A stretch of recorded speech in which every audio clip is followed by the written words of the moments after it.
Mr. O'Rourke, you argued strongly for a block buy.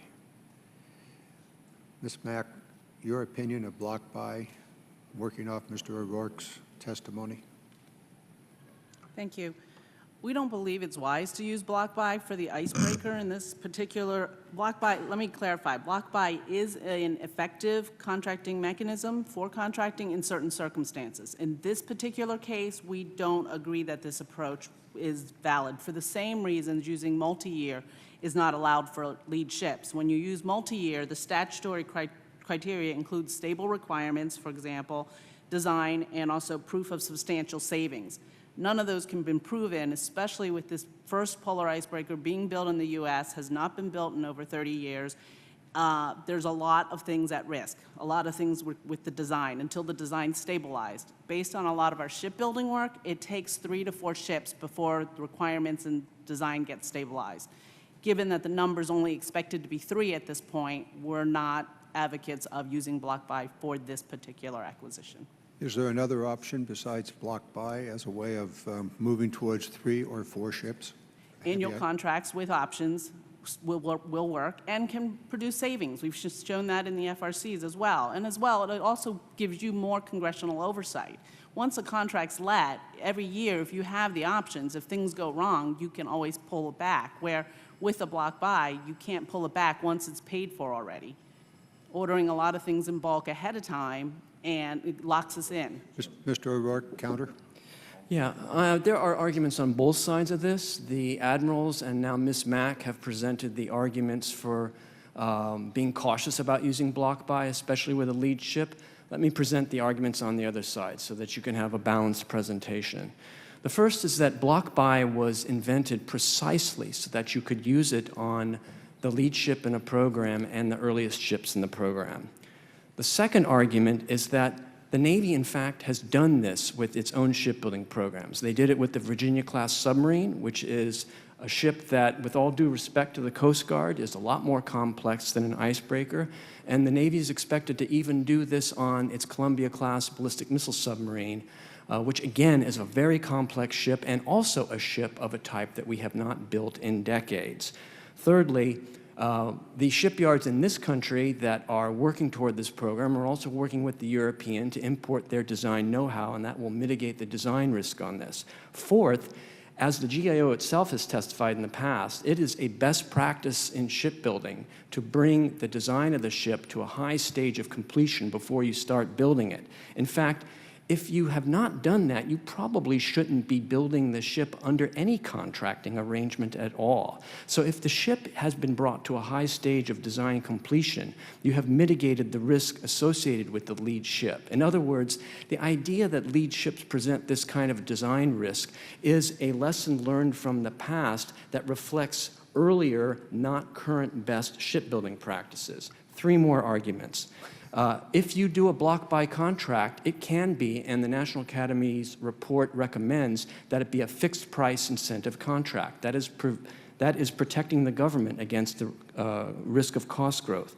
Secondly, if there is a need to make changes in the design of the lead ship, you would then want to measure the cost of making those changes, which should be relatively minor if you have developed the design to a high stage of completion, against the savings that you are foregoing by not having that ship under a block buy contract.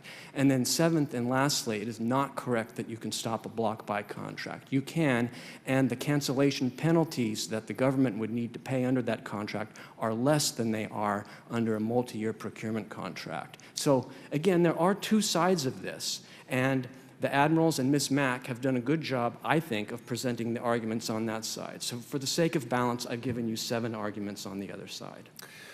Well, I guess we're going to get to decide. Mr. Admiral West, could you opine on this question? Yes, sir.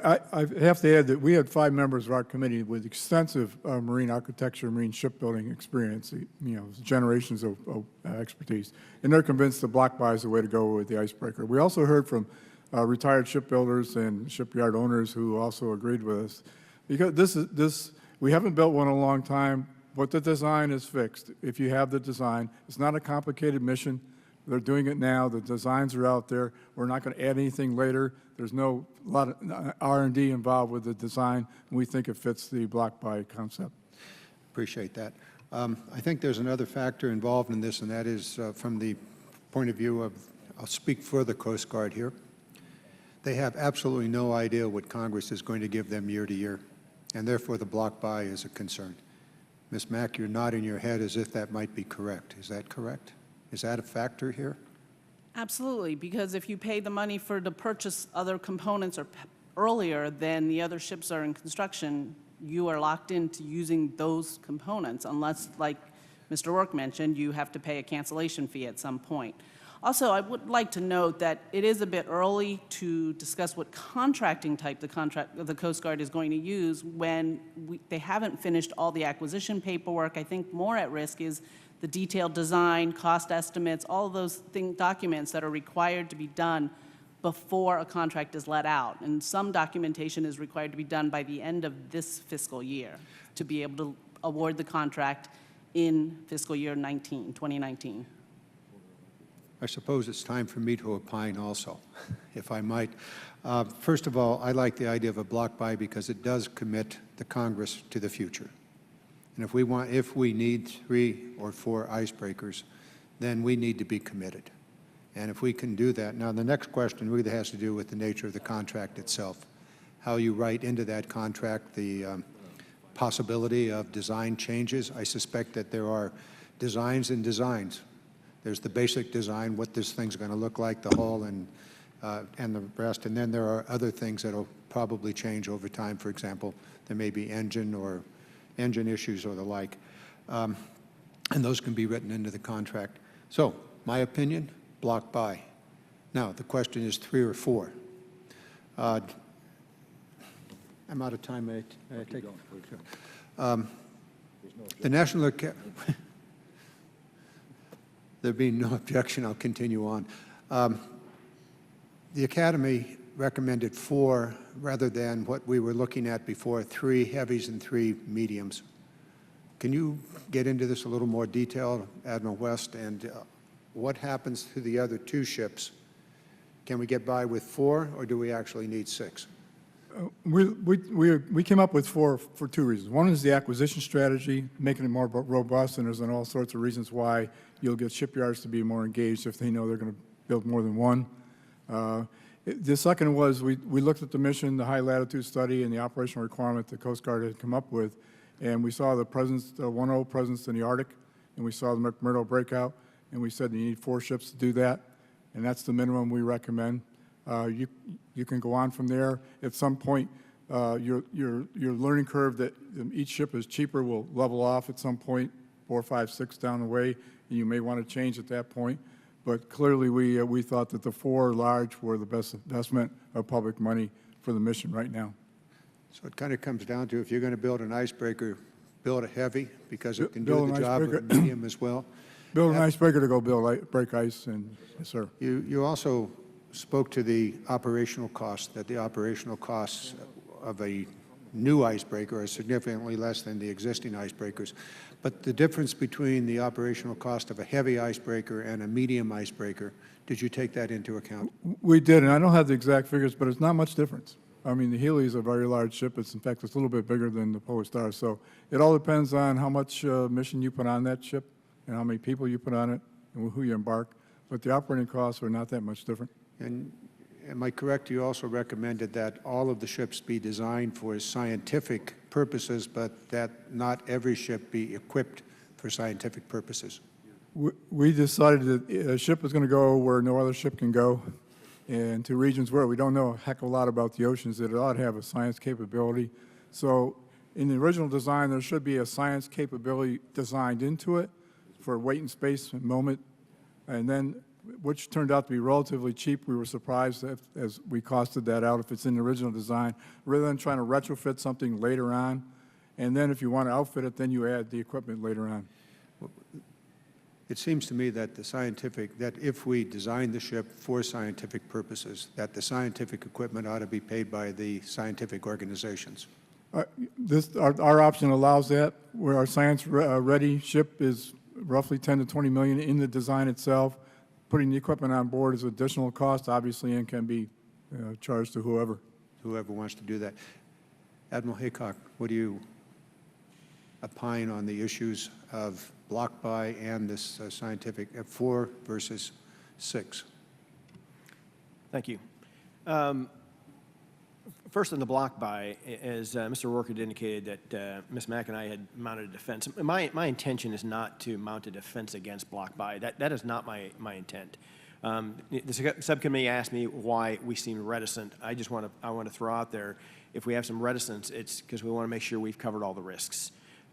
It is clear that Mr. Rourke and this subcommittee are trying to avail the tools such as block buy for the Coast Guard's use, and we are excited and we appreciate that, and we are open to that, and we're looking at that. So we owe you a report in December on block buy, and we'll get that to you on time, and that will help explain some of those things. But we are open to using block buy multi-year, and we're excited about those opportunities.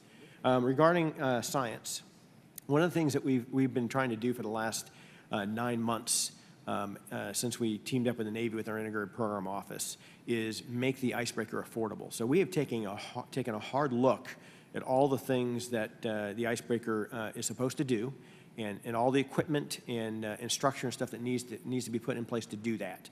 And so we have worked hard to reduce the cost of the icebreaker. So I think the initial cost estimates were a little over $1 billion.